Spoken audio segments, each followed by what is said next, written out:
I lived in the Vale for 17 years, so I moved there in 2000 and left in 2017. The Vale Community was started really in 1948 when Griscom Morgan received from his father a piece of land right south of Yellow Springs, and it was incorporated in 1962. And so it calls itself the second oldest non-religious land trusted community in the United States. The Vale is a very conservative community, and by that I mean that change is slow, that like many Quaker meetings, it takes a long time for, Earthaven by comparison is like a group of teenagers, and I mean that in the best of sense, and that it's a place of much change, where change is welcome. The meeting process in the Vale was very much a reflection of Quaker meeting style. Consensus is not about agreement, it's not about consent, it's about not getting in the way of God's will. And that's my interpretation, because I'm not a Quaker. I had some experience in Quaker meetings through the Alternative Violence Project in my 20s, where I volunteered in maximum security prisons. And the Alternative Violence Project, in its meeting process, used Quaker-like principles. So over time in the Vale went from almost completely Quaker to mostly not Quaker. And the meaning of consensus began to shift in that, as a lead facilitator, I noticed that some members thought consensus meant agreement, and some members thought consensus had a lot more to do with, I'm actually forgetting the Quaker term, but there's this term that was actually in the original founding documents. Instead of the word consensus, they said this other word. And it was so subtly different. And I really began to see how, personally, I began to have my belief in consensus beat out of me. Because I began to see how consensus was a process that led people who had a lot of passion, a lot of energy, to spend that passion and energy on words and meetings and not to move very fast. And in terms of a community that's well established, that's actually in some ways a good thing. Because then change is very slow and things are working, and you're not messing up the system, and new people aren't overturning apple carts. But there were also moments where it's like, we have to get this done, and a member is standing in the way and it's not working. Sense of the meeting is the word. The Quakers speak of sense of the meeting. And as I explored being a facilitator of consensus, I began to see how much some of the membership of the Vale were speaking from a sense of the meeting, and some of the membership were talking about, do I agree? And some of the membership were horse trading, which is a whole different category. It doesn't really belong in a consensus process at all. And that's part of like being in community, is that no one's perfect and everyone's living their lives, and not everybody is actually completely present all the time. And some people are retired and have more time to be at meetings, and some people are working full time and have no time to go to meetings at all. And the Vale met for an hour and a half, except for special meetings, every month. Total meeting time. And the Vale has no shared spaces. So there's no meeting hall, there's no shared kitchen, there's no shared meals. And so there was a conversation for a while, are we a neighborhood or are we a community? And it's okay if we're a neighborhood, but let's start acting like it. And then some people are like, no, we value community, so we're going to have, we have potlucks. And we started organizing soup suppers, so we take turns cooking in different people's houses. But it's not as woven in as some other places. But in other ways, it's lasted much longer because people are slightly separate. So there's sort of a strength in standing on your own and standing together. And one of the things I'm getting is the conservativeness of consensus-based decision making creates a stability in the system if you get the system up and running. And with the Vale, I know that it was a very slow build. They had a very small, at first, Billy and Dick Eastman, when they arrived in '48 to start the initial, okay, we're going to do this together with the Morgans, that was the first 2 houses in the land, and then the next house was 1950s. But the interesting thing for me is, I wasn't satisfied. This is so much more what I want in terms of being shared kitchen and co-housing. I'm not in a separate unit. You know, I'm a New Yorker. I love this sort of apartment dwelling. I love the work party. You know, we had work parties in the Vale every once in a while. It was on a regular schedule. There's no LEAP requirements. The fees were necessary, but they weren't as much as here. It just wasn't as much going on. So there is some satisfaction in coming there. Mm. But I also think there's some risk because this is a very changeable place. It's changing, and that change brings a little bit of risk with it. The Vale was much more settled. You know, there are many projects here of development going on. The Vale was much smaller. So the Vale is basically the size of one of the neighborhoods of Earthaven. I mean, to me, Earthaven is a place that's going to become one of the hottest, like, intentional community places in the country, because you're not going to have one intentional community. You're going to have 6 or 7 or 8 intentional communities all in one place, and each of them doing it slightly differently. And that's really interesting. So you could come here from anywhere in the country and see this governance model or that governance model or this. It's going to be really fascinating. Now, right now, we're all using very similar governance models, but as time goes on, people are going to start to evolve different directions. And it's just exciting to me to see that. But the other thing is that the Vale was nature-based, but it wasn't, you know, it wasn't off the grid. It wasn't, me and my wife and another family, I'm thinking a couple other families raised a significant portion of our food. So 25%, which was me a lot, you know, of our food came from the land in the summer months. And then we also stored some food. But here it feels like there are some people who are really doing everything they can to get as much as they can of their food off the land, whether it's in meat production or in chickens I mean, those things were happening in the community, but in terms of the ideas of permaculture, in terms of creating a landscape that's edible, I didn't see that as much in the Vale community. And again, the Vale is a lovely place. I'm not dissing it. I'm just saying that there's a different thread. And part of it is the Vale is established at a different time, when there's different focuses and different interests. If you could transform human society, what are the 3 core values or principles you would base it on? Wow. Well, I'm a post-structuralist, a narrative therapist, and I'm very interested in changing mental health in this country. So the first core value is that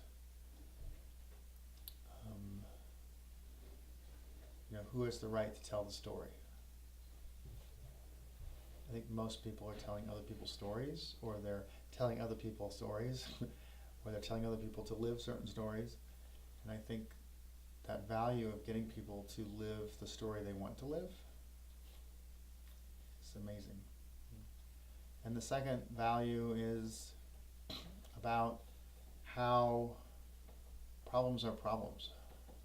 So if I have a problem with alcoholism, the problem is alcohol, not the problem. If I have a problem with anxiety, the problem is anxiety. If my community has a problem with conflict, the problem is conflict. It's not the individual members of the community.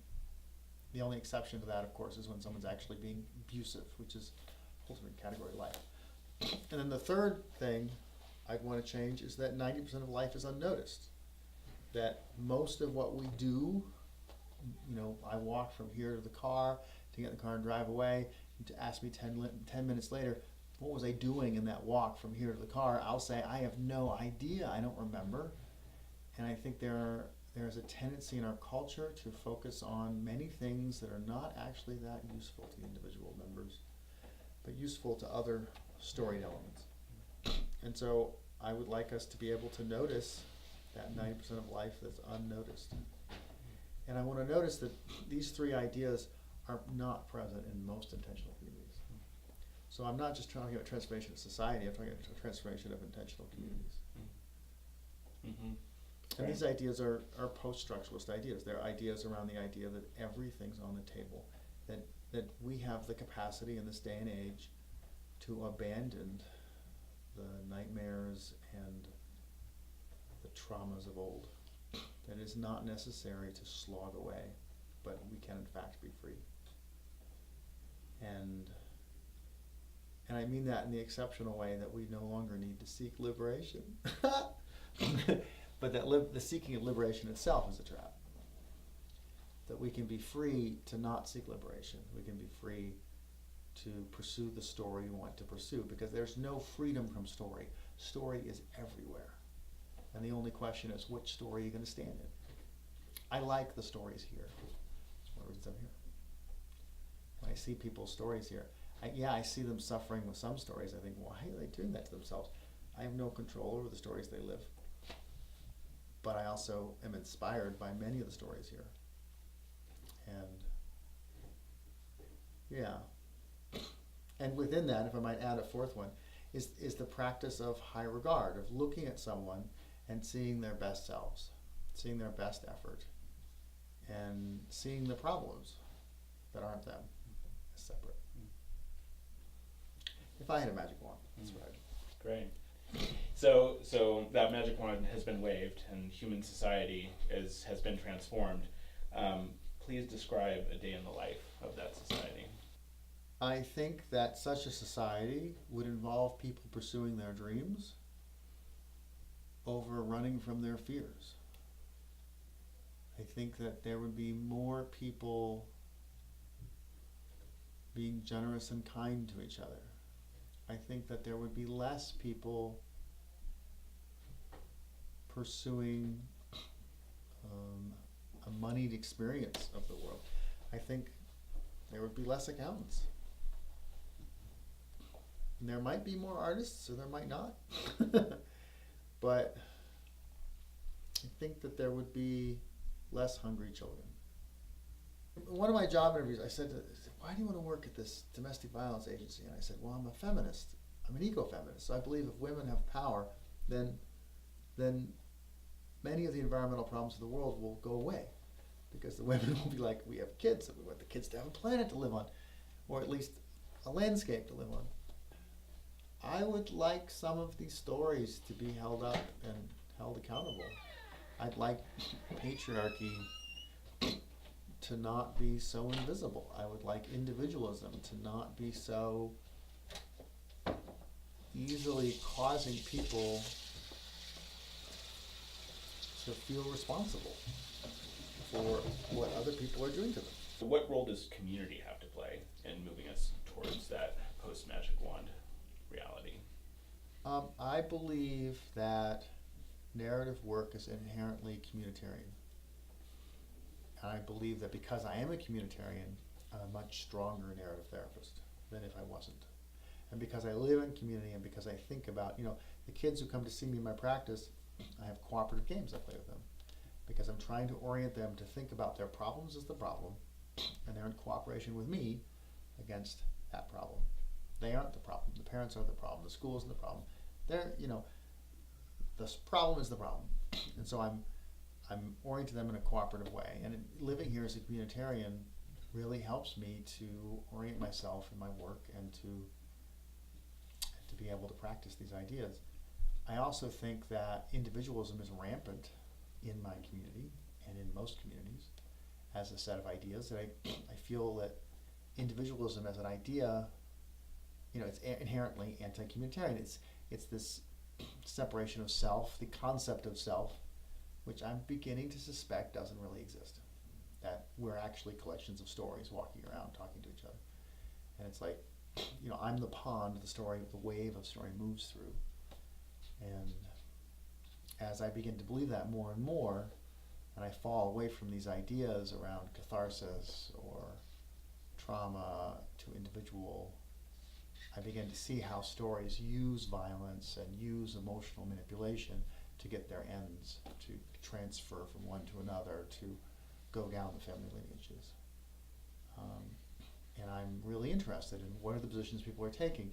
One of the things I like about Earthaven is Earthaven has taken positions that I really agree with. And they're in the council hall, and I can't remember them. But I know they're there, and I read them, and I really like them. And some of them I think, not so much. But most of them I think, oh yeah, these are amazing. And that's what causes me to be here. And honestly, because I already have my vision and my purpose, and I'm already doing my work, and I am a professional storyteller, I have these stories that I'm holding, I'm not as caught up as some people here in this community of being like, Earthaven's going to represent my values. Like, I got work I'm doing in the world, and I can be here, and I can be present and a part of this community, and I can be of service, and maybe, hopefully, I can make some money off this project. I can provide that money, be of service to this community by having money and living in community. I haven't done that yet, but hopefully. How does the community you live in support your vision, and how does it not? Well, this is a structuralist community. The people who live in this community are in pursuit of truth, and they will fight about truth quite often. And I don't care. I don't believe anymore. I mean, I believe in scientific truth. So there's like, I can get an instrument, I can tell you the temperature. Okay, that's the truth. But if you go outside and tell me it's cold, and someone else tells me it's hot, and you're gonna have an argument about it, I'm like, that's your opinion. Like, I've sort of separated more and more my position of opinion and truth.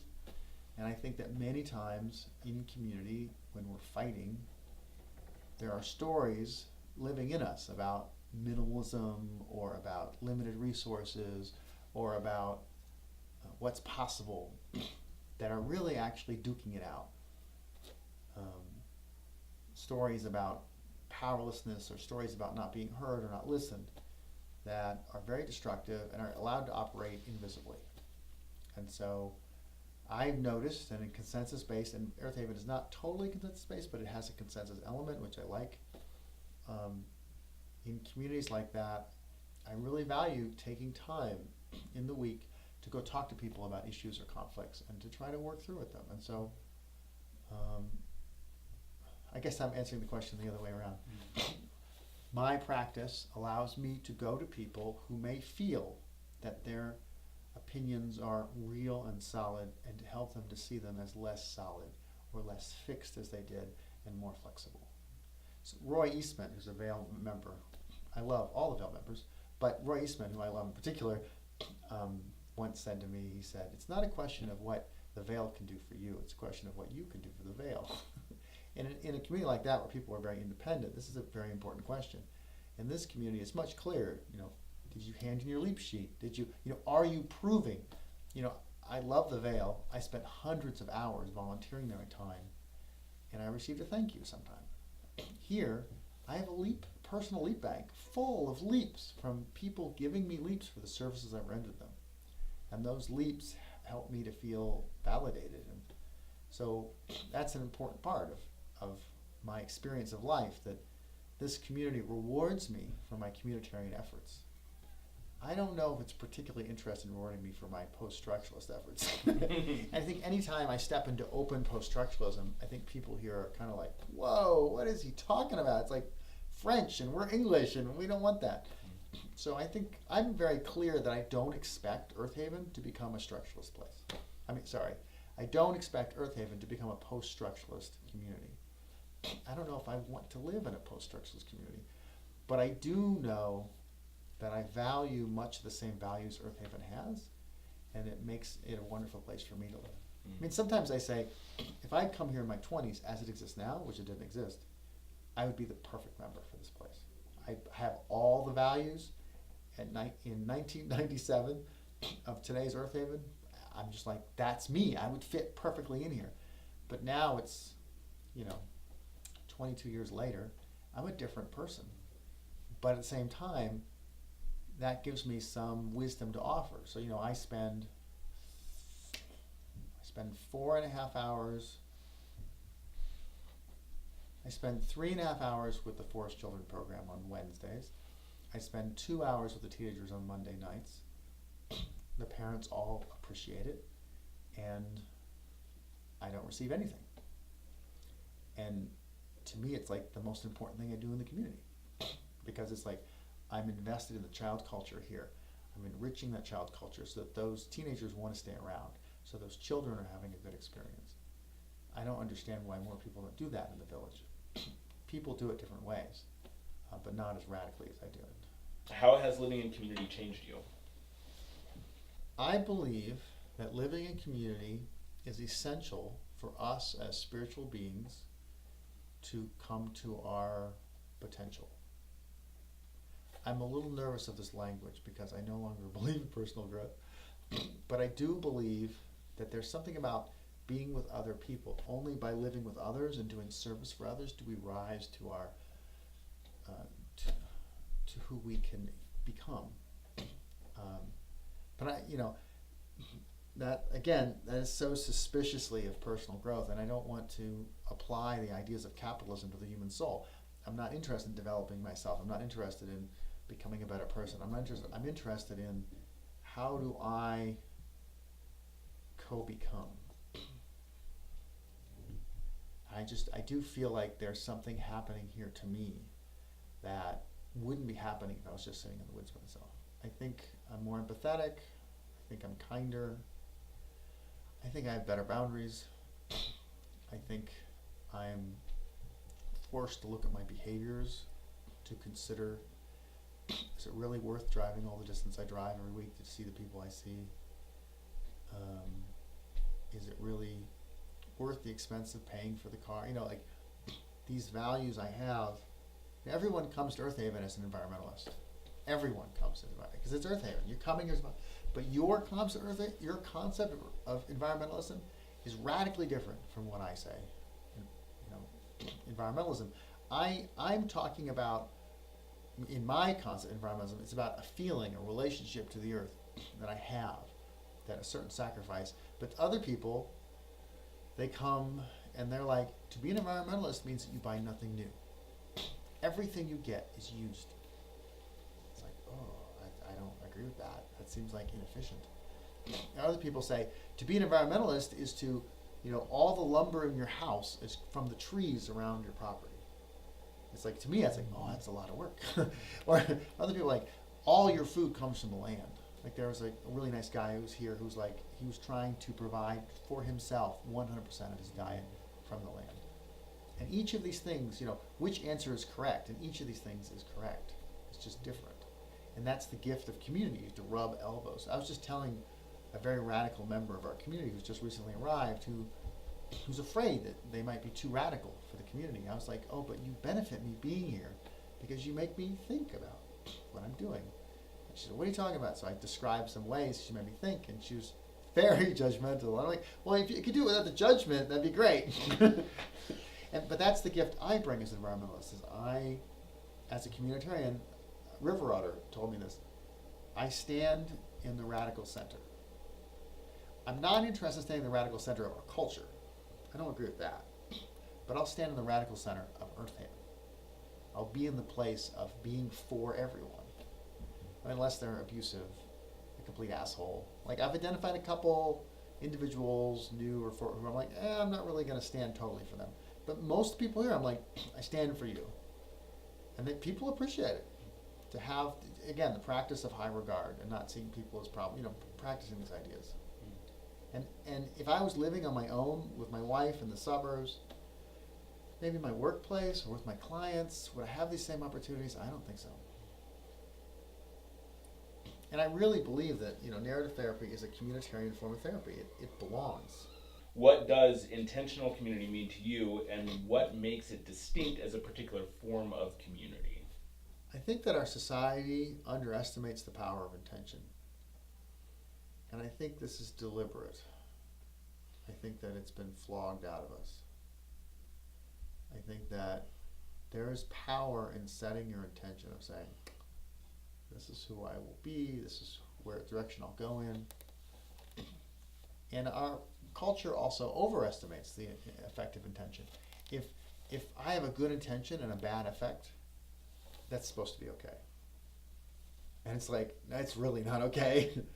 Not okay to try to create an intentional community and then it turns into a cult and people are raped or shit happens. It's like, it doesn't matter what good intentions you had. Terrible shit happened. It's not okay to want to be a good white person and then do a racist thing. It doesn't matter how good you meant to be. You did a racist thing. You got to own it. Intentional community means to me that people are choosing to not go with the old stories. They are saying, we're going to choose the stories we live. And we're going to gather around a particular story, a passion we have. And we're going to live from this story. And I think that's a beautiful thing. So if you're at Earthaven, you go on the council hall, you can look on the walls there of the different stories people are choosing, and you're like, if you match those, then you're probably a good possible resident here. One of the things that happens in intentional community is that sometimes people stop telling the stories. I know in the Vale, there were some members who I was just like, I don't know if they actually are participating in our story. And they didn't participate a lot in the community and the various items that happened. And because we were in separate households, that was possible. Here, if you're not participating, people start to feel it. And you may not be aware of it, but the rest of the community is kind of like, oh, those people who live in that apartment who never come to any of our things and never, what are they doing? And then there's feelings because there's limited resources here in the valley in terms of housing. And that's a potential community member who could be there. And here you have someone who's not a community, they're not living the story. And it's interesting because, as I said before, environmentalism is one story, but there's 30 stories in it. And depending on who you talk to, they have their own definition. And so there are places you can come and you can say, I'm part of the story. And everyone else in the community is going, no, you think you are, but you're not. It takes time to learn that edge, to learn to know how to participate. And that's the advantage that my wife and me had coming here is we live in another community, so we kind of had a sense of, oh, this is what functions and this is how things go and this is what happens. How is intentional community relevant to our larger society, and how is it not? It's really important to me that intentional communities are public, that they have websites, that they're known and they exist, and that they do tours. It's one of the things that attracted me about this community. I'm one of the tour guides. It's like, I want to sell this place because I think there should be 1,000 Earthavens, not one.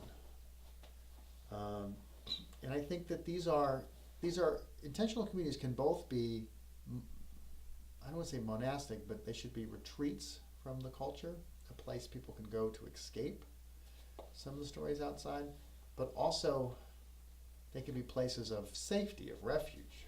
I mean, it's Earthaven. There's been a conversation here among some of the older members of that was a mistake. Shouldn't have done the word haven. Should be like Earth Fort, like don't come. And I love the name, and I think many people here. Everybody here loves the name, but it's just a question of like, what message are we bringing to the world? Do we want to be a place where 1,000 refugees show up? Like we couldn't feed all those people. But we do want to be a place where people with like minds come over time and build a solid community out of. Jesus had 12 disciples. And Christianity is a huge thing. Everybody, I saw this joke on Facebook a couple days ago. Everybody wants to go back in time and change one thing, but nobody wants to work to change anything today because it's too much work. And it's like, I feel like the work is changing the macro story, and you can't change the macro story without a living example. And the danger for Earthaven is that the outside world is actually becoming more and more like us. Solar panels, when Earthaven started, solar panels were not a big thing. Now they're everywhere. And so sometimes people see Earthaven and they say, oh, it's not that different. And I'm like, you're not paying attention. There's these details over here that you don't know about. And I think that living example is extremely important to the next 20 years of people being able to come here and say, we could do this where we live. That's definitely a big part of why I'm here, is I want this to be a living laboratory. I want this to be a place people can come and be like, oh, I can do this back home. Not that they all want to come here, but they all want to come here and see what's possible. And having said that, in order for that to be true, people have to give a shit and have to care. And will they? I don't know. It depends if people wake up. Tom Brown Jr. talks about watching a flock of birds, and one bird changes and they all change. And I really believe in that vision, that one bird, you get that one. The question is, which frickin' bird is it? Get that one bird to change its flight, and there's a potential there. What do you want more people to understand about living in community? That community is conflict. It's not a feature of community. It's not a bonus of community, it is community. That if you are living with someone else, you're constantly working out your power relationship, you're constantly working out your kindness relationship, you're constantly working out your language relationship, you're working out things. And working out means you're in conflict. I have one idea and you have another idea and we don't agree. And you can see that in marriage, you can see that in families, you can see that in neighborhoods, and you can see that in intentional communities very, very clearly. And so one of the things that intentional communities offer the world is this seedbed of people who know how to live in conflict and to get along with other people. The skill set of just getting along is what capitalism takes from us. And I think that that's the biggest marker of how far capitalism has taken the human race and how much damage is done. That people just don't know how to get along with other people.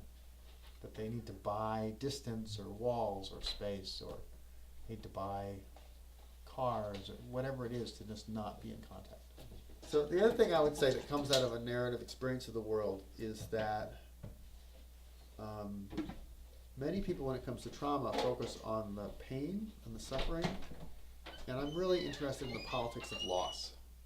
And the politics of loss is like, what is the response people have to this traumatic experience? That is what trauma is, when your ability to notice what's happening is completely overwhelmed, and so you have this traumatic event where you're not able to deal with it or process it in the moment. It's basically a working definition of trauma. So as a worker with mental health people, I seek to have them understand their loss, to see their personal agency again, to see what they did in response.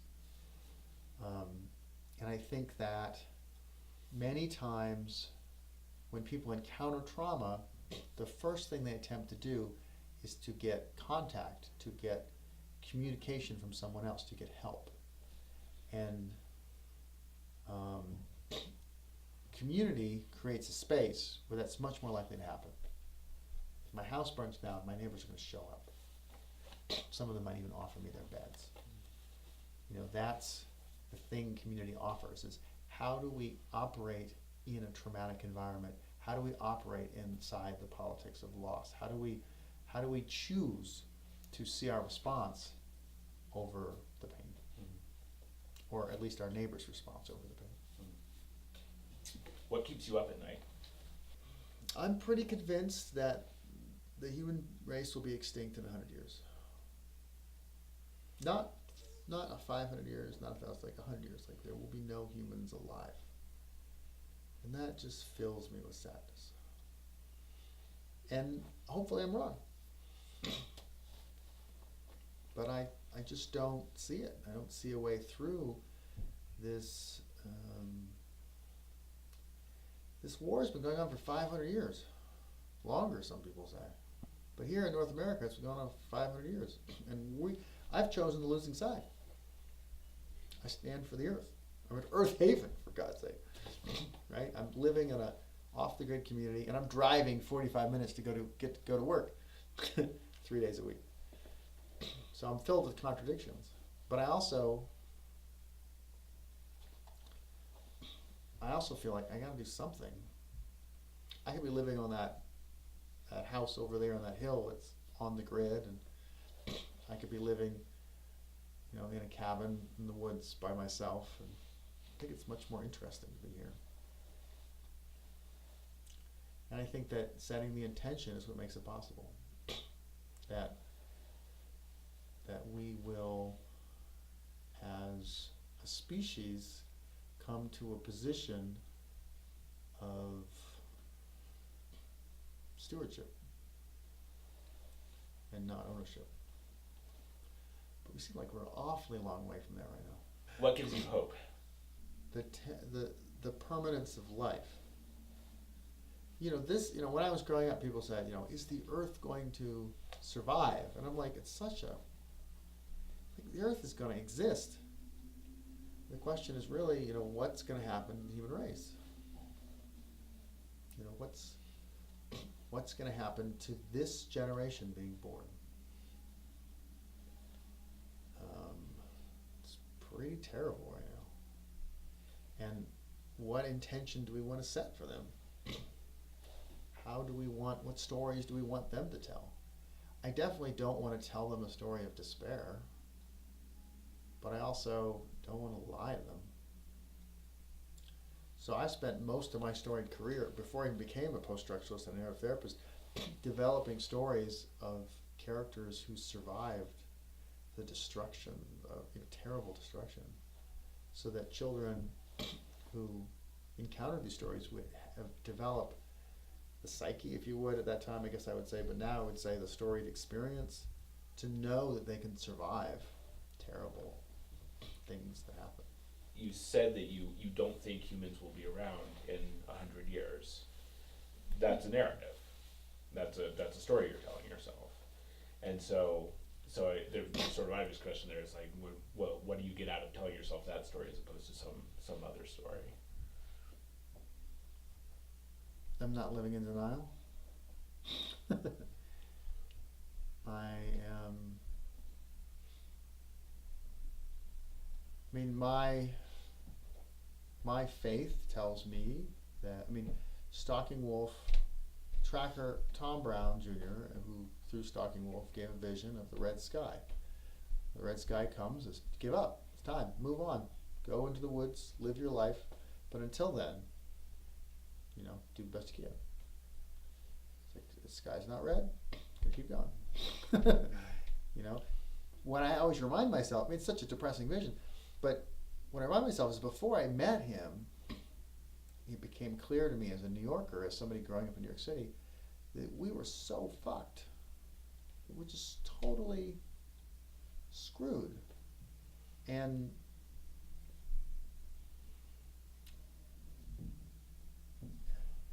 how can we not attempt to love each other in the face of such horrible news? There's a character, I always forget, I should look her up, we've talked about her now like 4 or 5 times the last 3 days. In Troy, there's this one young woman who can foretell the future, but she's cursed by the gods that any foretelling or prophecy she does is disbelieved. So when the horse arrives, she says, "There's soldiers right there. Can't you see them?" And the gods send a snake, and she dies, or maybe they just don't even listen to her. I think somebody else was the one.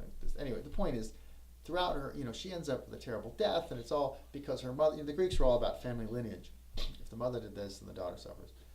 And sometimes I feel like that character. Like in 1986, being like, climate change is a real problem. We should be acting on this. And people are like, what are you talking about, you crazy guy?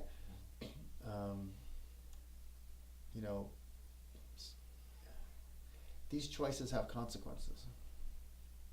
But to answer your question, the story, I think the story gives me purpose to prepare through story a generation of children to survive it. I mean, that's my project here. I tell them all the old stories. The stories I can't tell when I get paid, the stories of the native stories. I tell them all these old stories because they're really useful if the lights go out. They have meaning in the world here. And these kids need to know that other people have gone through things and survived. There, I got back to that cheerful place. That's great. Yeah.